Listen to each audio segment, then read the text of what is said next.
বিসমিল্লাহির রহমানির রহিম। আসসালামু আলাইকুম সুপ্রিয় প্রাণপ্রিয় শিক্ষার্থীবৃন্দ, জুনায়েদ, লামিয়া, ইয়েসাবেন, নাফিসা, নাওয়ার, ফাতেমা, কেমন আছো তোমরা সবাই? সবাই কেমন আছো? আলহামদুলিল্লাহ স্যার, আপনি ভালো আছেন? স্যার ভালো। আমি ভালো আছি আলহামদুলিল্লাহ। আজকে যথারীতি তোমাদের রসায়ন নবম শ্রেণীর লাইভ ক্লাস। আমরা বরাবরই পড়ছি তৃতীয় অধ্যায় পদার্থের গঠন। কতদিন আমরা পড়েছি? পার্ট 3.6.1 রাদারফোর্ডের মডেল। কতদিন পড়েছি আমরা? পার্ট কত? 3.6.1। এটা হচ্ছে রাদারফোর্ডের পরমাণু মডেল আমরা পড়েছি। পরমাণু মডেলের স্বীকার্য এবং সীমাবদ্ধতা পড়েছি। ঠিক আছে, পড়েছি। তোমাদের আজকে কিন্তু এই প্রশ্নগুলোর উত্তর দেওয়ার কথা আমাদের। এটা গত ক্লাসে পড়া হয়েছে, আর আজকে পড়া হবে রাদারফোর্ডটা পড়িয়ে আজকে হবে নিলস বোরের পরমাণু মডেল। তোমাদের মূল বইয়ের পেজ নম্বর 43, তৃতীয় অধ্যায় পেজ নম্বর 43 পড়াবো। ওকে, তোমরা বইপত্র নিয়ে প্রস্তুত হয়েছে তো ইনশাআল্লাহ?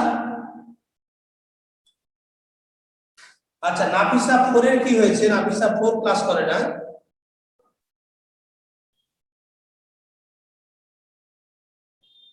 নাফিসা 4 রুল কি বাসায় নেই না অসুস্থ নাকি? ক্লাস করে না কদিন থেকে দেখছি।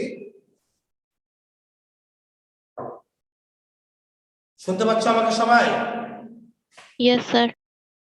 আচ্ছা, ভেরি গুড। তো সারা শব্দ করবা? সারা শব্দ তো করছো না কেউ। আচ্ছা, নিলস বোর কত সালে তার বিখ্যাত পরমাণু মডেল আবিষ্কার করেন বলো তো কেউ? 21 রোল বলো।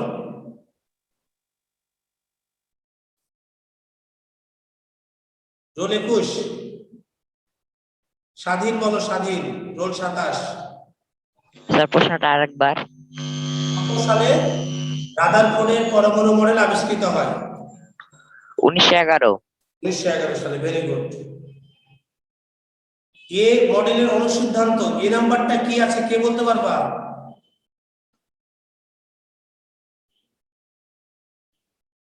বলো।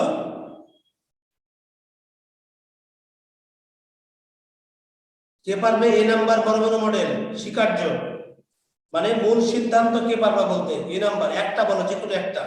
লামিয়া বলো।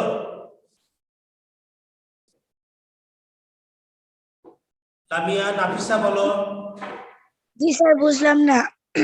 আমি বলছি রাদারফোর্ডের মডেলের যে কোনো একটা স্বীকার্য বলো।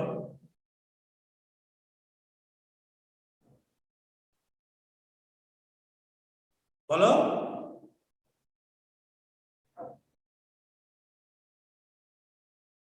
আচ্ছা, নাফিসা কে শুনতে পাচ্ছে না মনে হয় এটা। আচ্ছা, নামিরা বলো তো। নামিরা।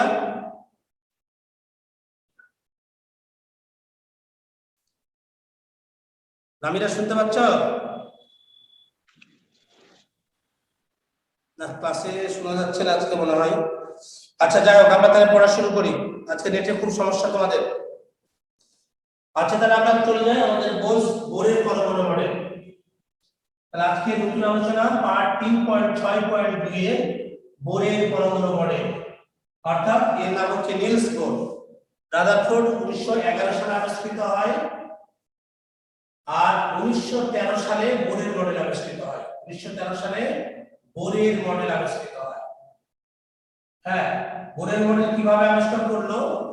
1911 সালে রাদারফোর্ডের পরমাণু মডেলকে সংশোধন করে যে মডেল উপস্থাপন করেছে বিজ্ঞানী নিলস বোর, তার নামানুসারে এই পরমাণু মডেলকে বোরের পরমাণু মডেল বলা হয়েছে। দেখো, রাদারফোর্ডের পরমাণু মডেলগুলো ত্রুটিগুলো যেগুলো ছিল 5টা ত্রুটি, এই ত্রুটি সংশোধন করে 1913 সালে বিজ্ঞানী নিলস বোর পরমাণু একটি মডেল প্রদান করেন। এই মডেলকে বোরের পরমাণু মডেল বলা হয়, যেটা আমি বললাম তোমাদেরকে। তাহলে এই মডেলেরও কিছু মতবাদ রয়েছে। তাহলে বোর পরমাণু মডেলে কিছু মূল সিদ্ধান্ত রয়েছে। দেখো, পরমাণুতে যে ইলেকট্রন থাকে সেগুলো নিউক্লিয়াসকে কেন্দ্র করে ইচ্ছা মতো যে কোনো কক্ষপথে ঘুরতে পারে না। তাহলে আমরা কিওয়ার্ড ইচ্ছে মতো যে কোনো কক্ষপথে ঘুরতে পারে না। ঠিক আছে, রাদারফোর্ড বলেছিল না এই যে বৃত্তাকার ও উপবৃত্তাকার কক্ষপথে ইলেকট্রনগুলো ঘুরতে থাকবে, তাই বলছে ইচ্ছামতো যে কোনো কক্ষপথে ঘুরতে পারবে না, নির্দিষ্ট নিয়ম অনুযায়ী সে ইলেকট্রনগুলোকে ঘুরতে হবে। শুধু নির্দিষ্ট ব্যাসার্ধের কতগুলো অনুমোদিত বৃত্তাকার কক্ষপথে ঘুরে। তাহলে দেখো এই যে নির্দিষ্ট এগুলো কিন্তু বৃত্তাকার কক্ষপথ।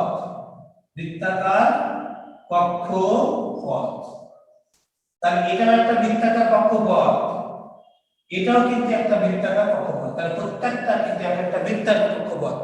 তাহলে ইচ্ছা মতো না ঘুরে এই বৃত্তাকার কক্ষপথে ঘুরবে ইলেকট্রন। ঠিক আছে, ইলেকট্রন গুলো ঘুরবে।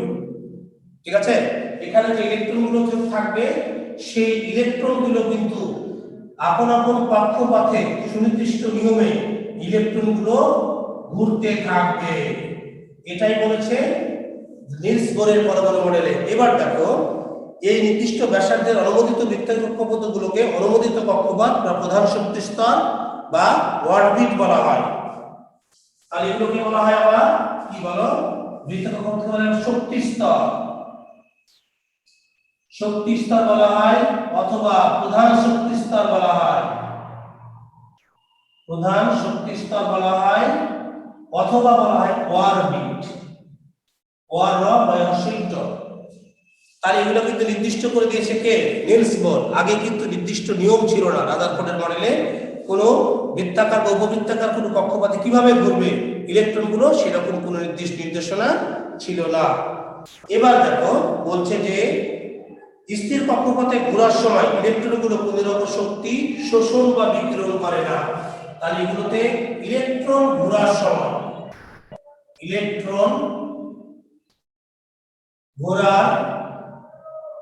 সময় শক্তির শোষণ মানে নিজে খায় ফেলে, শোষণ অথবা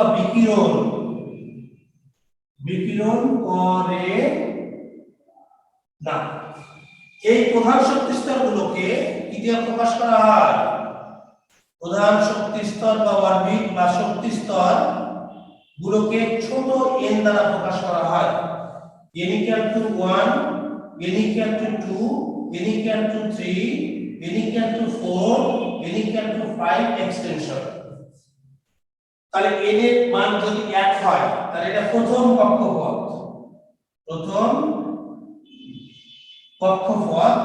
n এর মান 2 যদি হয় তাহলে এটা দ্বিতীয় কক্ষপথ, n এর মান 3 যদি হয় তাহলে তৃতীয় কক্ষপথ, n এর মান যদি 4 হয় তাহলে চতুর্থ কক্ষপথ, n এর মান 5 হলে পঞ্চম কক্ষপথ। ঠিক আছে, কথা কি বুঝতে পেরেছো? মুমতাহিনা, নাফিসা, লামিয়া কে কিছু বলো? Yes sir. এবার দেখো n equal to 1 K capital K দিয়ে প্রকাশ করেছে, আমরা ক্যাপিটাল N দিয়ে প্রকাশ করেছে 2 নম্বর কে, ক্যাপিটাল M দিয়ে প্রকাশ করেছে 3 নম্বর কে, ক্যাপিটাল N দিয়ে প্রকাশ করেছে 4 নম্বর কে, 5 নম্বর কে ও দ্বারা প্রকাশ করেছে।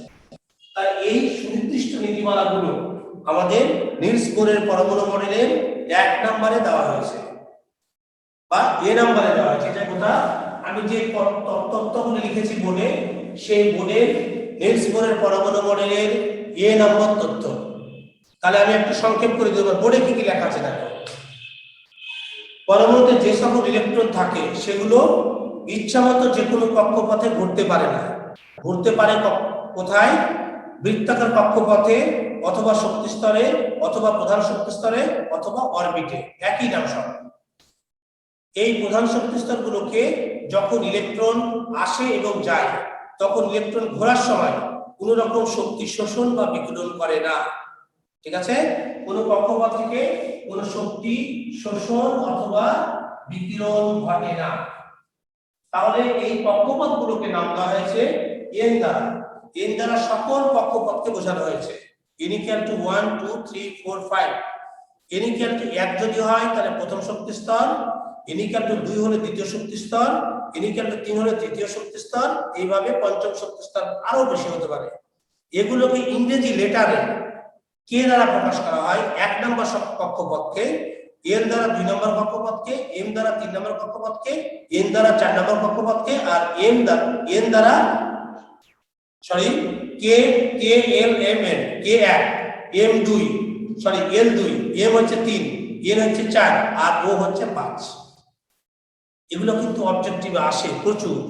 তাহলে আমাদের ইলেকট্রন বিন্যাস যখন আমরা শিখেছি তখন দেখো এই তথ্যগুলো কিন্তু আমরা জানি আগে থেকেই। আমরা আমাদের মধ্যে নিলস বোরের পরমাণু মডেলকে ধারণ করেই কিন্তু ইলেকট্রন বিন্যাসগুলো আমরা করি।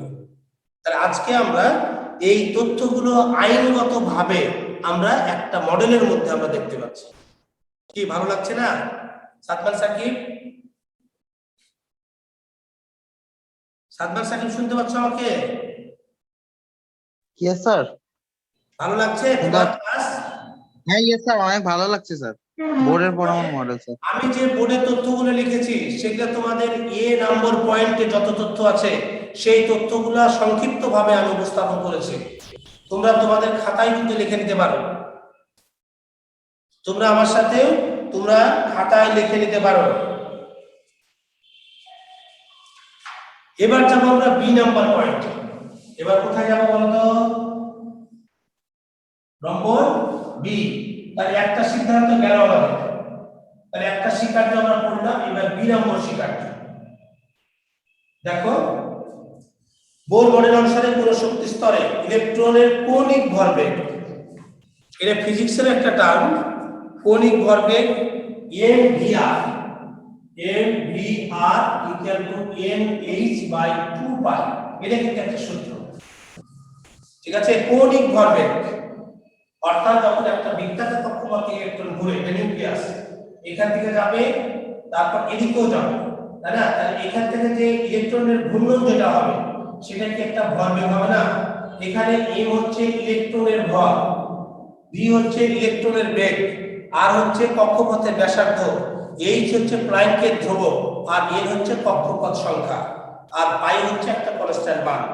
তাহলে এখান থেকে আমরা যে কোনো তথ্য আমরা বের করতে পারবো। তাহলে সূত্রটা কি শিখলাম? mvr equal to nh/2π। ঠিক আছে, তাহলে আমাদেরকে এইভাবে আমাদেরকে কি করতে হবে? আমাদেরকে এই কৌণিক ভরবেগ, তাহলে এটা কিভাবে যাবে? এ তো চলে যেতে চাইবে, এদিকেও আবার ছড়িয়ে যেতে চাইবে। তাহলে এখানে নির্দিষ্ট একটা ভর আছে, m হচ্ছে ইলেকট্রনের ভর। দেখো 9.1 into 10 to the power minus 31 kg, এটা কিন্তু আছে। দেখো এটা আমরা আগেই মুখস্থ করেছি। আর দেখো আর হচ্ছে ব্যাসার্ধ, আর h এর মানটা হচ্ছে প্ল্যাঙ্কের ধ্রুবক। h হচ্ছে 6.626 into 10 to the power minus 24, 6.626 10 to the power minus 34। ওকে, বুঝতে পারছো? তাহলে বর্গমিটার কেজি পার সেকেন্ড, তাহলে বর্গমিটার কেজি পার সেকেন্ড। তাহলে আমরা এই দুটো জিনিস আমাদেরকে বের করতে হবে। আর n ইকুয়াল টু 1 2 3 4 5 এক্সটেনশন, আর পাই হচ্ছে এখানে কনস্ট্যান্ট মান, যার মান 3.1416 তোমরা জানো। তাহলে এইভাবে n এর মান, এখানে যে শক্তি স্তর n এর মান কম সেই শক্তি স্তর নিম্ন শক্তি স্তর, আর যে শক্তি স্তর n এর মান বেশি সেটা উচ্চ শক্তি স্তর। তাহলে এখানে n এর মান যার কম সেটা কি? নিম্ন শক্তি স্তর, নিম্ন শক্তি স্তর। আর n এর মান বেশি যদি হয় তাহলে সেটা হচ্ছে উচ্চ শক্তি স্তর। বলো, বুঝা গেছে? আসিকুল আলম, ফাহিম সাদিয়া তৌফিক, মুমতাহিনা, নাফিসা, নামিরা, স্বাধীন, তোমরা কি বুঝতে পারছো? Yes, sir. ওকে, Yes, sir. এ এবং বি দুইটা পয়েন্ট আমরা মুখস্থ করে ফেলবো ইনশাআল্লাহ। এবার যাব সর্বশেষ point, C number point. C number পয়েন্টে কি আছে বলো তো? পয়েন্ট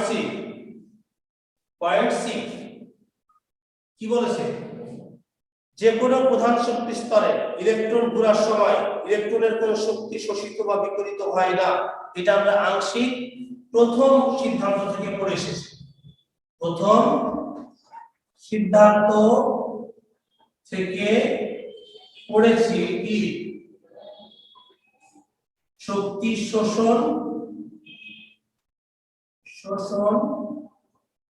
বা বিকিরণ করে না। ঠিক আছে, কোন শক্তির শোষণ বা বিকিরণ করে না। তবে ইলেকট্রন যদি নিম্ন শক্তি স্তর থেকে উচ্চ শক্তি স্তরে যায় তবে শক্তি শোষিত হয়। যদি নিউক্লিয়াস এটা নিম্ন শক্তি স্তর থেকে যদি উচ্চ শক্তি স্তরে যায় তাহলে শক্তি শোষিত হয়,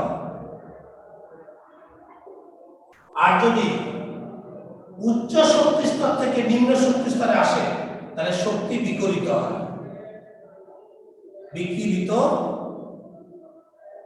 হয়।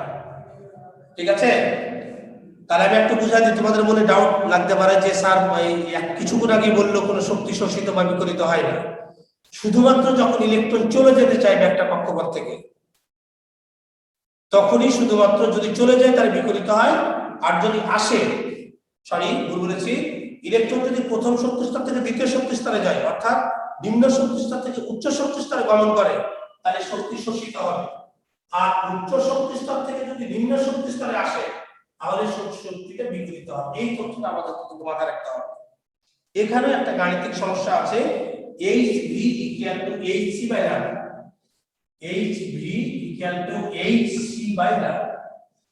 আর এখানে h নিউ হওয়ার কথা ছিল, এটা c হচ্ছে আলোর বেগ, v হচ্ছে শোষিত বা বিকিরিত শক্তির কক্ষপথের কম্পাঙ্ক, আর ল্যামডা হচ্ছে শোষিত বা বিকিরিত শক্তির তরঙ্গ দৈর্ঘ্যকে m দ্বারা প্রকাশ করা হয়। তাহলে এখানে কি বললাম আমি, c হচ্ছে আলোর বেগ, বুঝা গেছে? এখানে c আলোর বেগের মান কত? 3 × 10⁻⁸ মিটার পার সেকেন্ড। আর নিউ বা ভি দেওয়া আছে শোষিত বা বিকিরিত শক্তির বেগ, শোষিত বা বিকিরিত শক্তির বেগ। আর ল্যামডা কি? তরঙ্গ দৈর্ঘ্য। ল্যামডা কি? শোষিত বা বিকিরিত শক্তির তরঙ্গ দৈর্ঘ্য বা তরঙ্গ দৈর্ঘ্য লিখলাম, বলছি তরঙ্গ দৈর্ঘ্য। এর এককে মিটার বা m দ্বারা প্রকাশ করা হয়। তাহলে অনেক সময় আসে আলোর বেগ শূন্য মাধ্যমে কত, তাহলে 3 × 10⁸ মিটার 10⁻⁸ মিটার পার সেকেন্ড। তার ইলেকট্রন যখন উচ্চ শক্তি স্তর থেকে নিম্ন শক্তি স্তরে আসে আলো বিকিরণ করে তখন প্রিজমের মধ্যে দিয়ে প্রবেশ করলে পারমাণবিক বর্ণালী সৃষ্টি হয়। বর্ণালী মানে রঙের পট্টি সৃষ্টি হয়। বর্ণালী মানে রঙের পট্টি সৃষ্টি হয়। কি কি শিখলে বলো তো দেখি, একজন বলো, যে কেউ।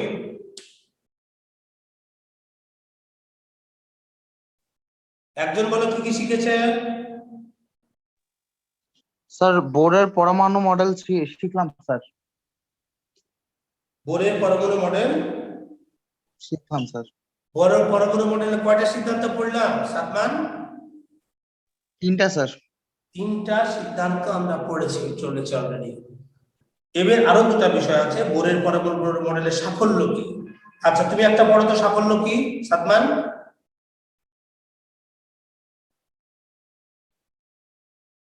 Yes sir. 45 পেজে যে কোনো একটা প্রবলেম পড়ো তুমি। Okay sir. 45 page. Yes sir. 45। Sorry sir, একটু বেখেয়ালি হয়েছিলাম স্যার আপনার কথা। Yes sir, 45 page. Yes sir. বোরের পরমাণু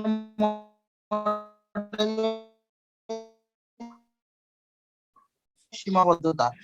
বোরের পরমাণু মডেলের সাহায্যে ব্যাখ্যা করা যায় সত্যি, কিন্তু একাধিক ইলেকট্রন বিশিষ্ট পরমাণুর পারমাণবিক বর্ণালী ব্যাখ্যা করা যায় না।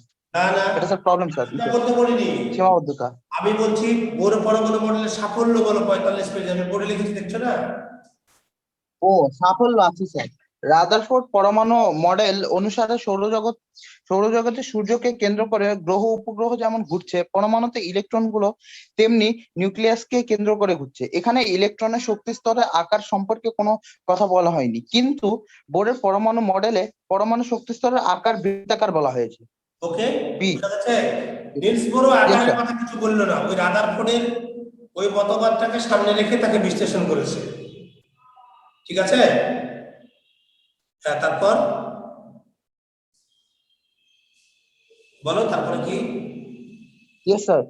বি, রাদারফোর্ডের পরমাণু মডেলে পরমাণু শক্তি শোষণ করলে বা শক্তি বিকিরণ করলে পরমাণু মডেলে কোনো ধরনের পরিবর্তন ঘটে কিনা সে কথা বলা হয়নি, কিন্তু বোরের পরমাণু মডেলে বলা হয়েছে পরমাণু শক্তি শোষণ করলে ইলেকট্রন নিম্ন শক্তি স্তর থেকে উচ্চ শক্তি স্তরে উঠে, আবার পরমাণু শক্তি বিকিরণ করলে ইলেকট্রন উচ্চ শক্তি স্তর থেকে নিম্ন শক্তি স্তরে নেমে যায়। ওকে, সি, তারপর রাদারফোর্ডের পরমাণু মডেল অনুসারে কোনো মৌলের পারমাণবিক বর্ণালী ব্যাখ্যা করা যায় না, কিন্তু বোরের পরমাণু মডেল অনুসারে এক ইলেকট্রন বিশিষ্ট পরমাণু হাইড্রোজেন এর বর্ণালী বর্ণনা ব্যাখ্যা করা যায়।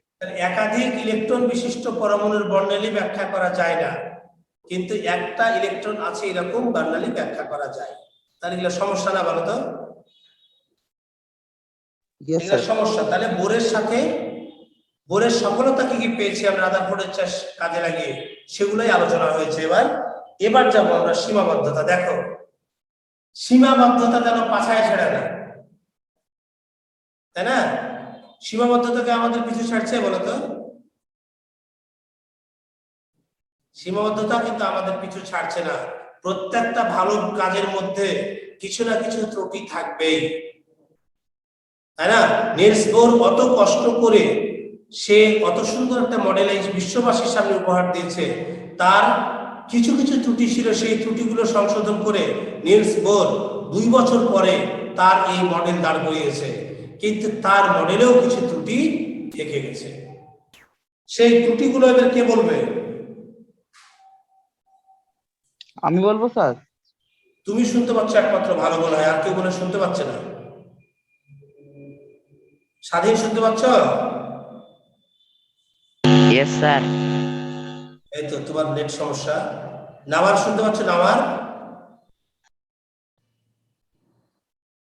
লামিয়া শুনতে পাচ্ছ? ইয়েস স্যার, শোনা যাচ্ছে। আচ্ছা, লামিয়া পড়ো, একটু আস্তে আস্তে পড়বা, অনেক মাইক্রোফোন বাজছে তোমাদের। পড়ো। বোর পরমাণু মডেলের সীমাবদ্ধতা, পেজ নম্বর 45। স্যার পড়ছি। হ্যাঁ, পড়ো। বোর মডেলেরও কিছু সীমাবদ্ধতা বা ত্রুটি লক্ষ্য করা যায়। সেগুলো হচ্ছে, বোর মডেলের সাহায্যে এক ইলেকট্রন বিশিষ্ট পারমাণবিক বর্ণালী ব্যাখ্যা করা যায় সত্যি, কিন্তু একাধিক ইলেকট্রন বিশিষ্ট পারমাণবিক বর্ণালী ব্যাখ্যা করা যায় না। বোরের পারমাণবিক মডেল অনুসারে এক শক্তি স্তর থেকে। জি স্যার। আচ্ছা, থাক, তোমাকে পড়তে হবে, বলবো না? না স্যার, তাও পড়তে চাইলাম। না না, দরকার নেই, তোমার গলাতে সমস্যা, গলা ভেঙে গেছে, ঠান্ডা লাগাই দিয়েছো, ঠান্ডা দিয়েছো, বুঝতে পারছি আমি। তাহলে আমি একটু বলে দিই। বোর পরমাণু মডেলের একাধিক ইলেকট্রন বিশিষ্ট পারমাণবিক বর্ণালী ব্যাখ্যা করা যায় সত্যি, কিন্তু একাধিক ইলেকট্রন বিশিষ্ট পরমাণুর বর্ণালী বা পারমাণবিক বর্ণালী ব্যাখ্যা করা যায় না, এটা একটা সমস্যা। 2 নম্বর সমস্যা, বোরের পারমাণবিক মডেল অনুসারে এক শক্তি স্তর থেকে অন্য শক্তি স্তরে গমন করলে পারমাণবিক বর্ণালীর একটি মাত্র রেখা দেখা যায়, পাওয়ার কথা, কিন্তু বর্ণালী যন্ত্র বা শক্তিশালী যন্ত্র দিয়ে বিশ্লেষণ করলে প্রতিটি রেখায় অনেকগুলো ক্ষুদ্র ক্ষুদ্র রেখা দেখা যায় বা সমষ্টি দেখা যায়। প্রতিটি রেখায় কোনো রেখায় কেন অনেকগুলো ক্ষুদ্র ক্ষুদ্র রেখার সমষ্টি বের হয়েছে, বোর মতবাদ অনুসারে তা ব্যাখ্যা করা যায় না। বোরের পরমাণু মডেল অনুসারে পরমাণুতে শুধু বৃত্তাকার কক্ষপথ বিদ্যমান, কিন্তু এর পরে প্রমাণিত হয়েছে পরমাণু ইলেকট্রনগুলো শুধু বৃত্তাকার কক্ষপথে নয়, উপবৃত্তাকার কক্ষপথেও ঘুরে। চিন্তা করে কি বলবো স্যার, এটা নিউক্লিয়াস, এই উপবৃত্তাকার কক্ষপথে ইলেকট্রনগুলো ঘুরতে হবে, ঠিক আছে? এইভাবেও ঘুরে থাকে। তাহলে কি করবো বলেন? তাহলে ইলেকট্রনের মডেল ছেড়ে দিয়ে পালিয়ে যাবে নাকি? হ্যাঁ, এইভাবে চলতে থাকবে, ঘুরতে থাকবে। তাহলে উপবৃত্তাকার কক্ষপথে ইলেকট্রনগুলো ঘুরবে। তাহলে এরকম স্টেটমেন্ট দেওয়া নাই। তাহলে আমরা গতদিন কি পড়েছি? রাদারফোর্ডের মডেল আর নিলস বোরের মডেল। তাহলে এই দুই মডেল খুব ভালো করে পড়বা, পরীক্ষাতে কিন্তু আসবেই, পরীক্ষাতে অবশ্যই আসবে, এই দুটাই আসবে। তাহলে এখন তোমাদেরকে একটা প্রশ্ন করি আমি, এই দুই মডেলের মধ্যে সবচেয়ে বেশি গ্রহণযোগ্যতা কোন মডেলের আছে বলো তো দেখি? স্যার বোর্ডের মডেল। বোরের model, fine. তাহলে আমরা এমনি বুঝতে পারছি যে বোরের মডেল সবচেয়ে বেশি গ্রহণযোগ্যতা আছে। তাহলে কি রাদারফোর্ডের মডেল পড়বো না নাকি? কোনটা?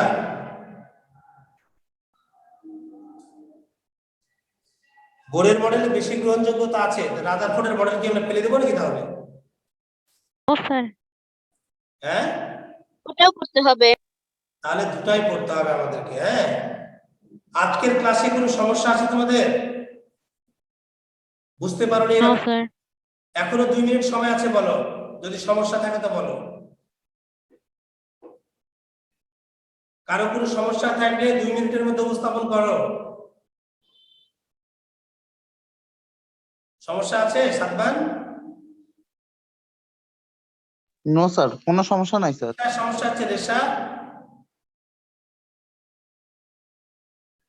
রেশা, ইয়েস স্যার। সমস্যা আছে আজকের লেকচারে? নো স্যার, সমস্যা নেই। ওকে, তাহলে আমাদের আগামী দিন এই নিলস বোরের পরমাণু মডেল ভালোভাবে পড়বে, বোর পরমাণু মডেল সাফল্য পড়বে এবং বোর পরমাণু মডেলের সীমাবদ্ধতা পড়বে। এই 3টা পয়েন্ট মিলে একটা পার্ট, যেটা 3.6.2। তাহলে এটা ভালো করে মুখস্থ করে এইচডব্লিউ করে আমাদের গ্রুপে পোস্ট করব, আমি দেখে তোমাদেরকে মূল্যায়ন করব। সে পর্যন্ত সবাই ভালো থাকো, সুস্থ থাকো, খোদা হাফেজ। স্যার এসকিউ আকারে? হ্যাঁ, এসকিউ আকারে না, বন্ধন আকারে।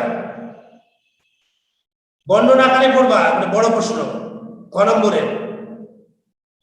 Okay sir. তাহলে শেষ পর্যন্ত সবাই ভালো থাকো, সুস্থ থাকো, খোদা হাফেজ, আসসালামু আলাইকুম।